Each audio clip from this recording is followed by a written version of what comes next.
Hey y'all, welcome to another 5 tips in under 5 minutes with Mikayla in the Office of Leadership Development. Today we're going to talk about balance processing because it's important for students to know how to evaluate information so that they can make informed opinions and observations.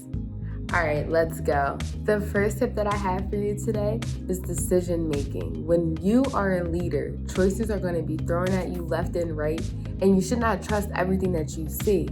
So be courageous and ask questions like, in a year, how will this decision affect me or my peers?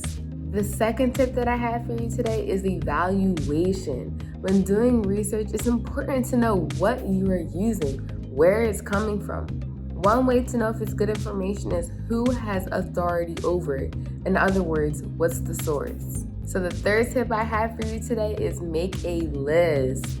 It is important to understand exactly what you need to know and how much information is needed to get to the point you're trying to make. If you're on Instagram and you see your significant other like another girl or guy's picture, is that enough information to say that they're cheating? I would argue no. So what other information do you need to gather to prove your point? Make sure you have enough information. The fourth tip I have for you today is to stand up or be quiet and sit down. The important thing about balance processing is knowing when you need to put your organization needs above your own.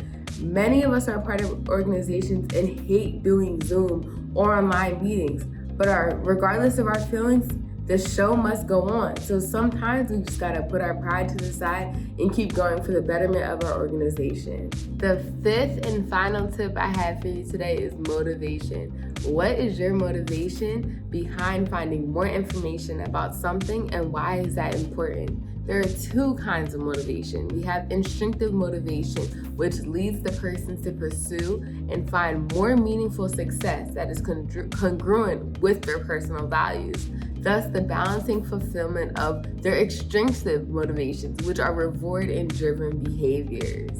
So what's your motivation when you're researching? Okay, cool. Now that we got that all figured out and have a general idea of balance processing, you can now identify the essential steps to differentiate between valid and unnecessary information. Thank you again for listening to the Office of Leadership Development, 5 tips in under 5 minutes. If you want to know more about our office, please visit our website at studentleadership.temple.edu or check out our social media at TU Leadership on all major platforms. And I'm out. Thanks for watching.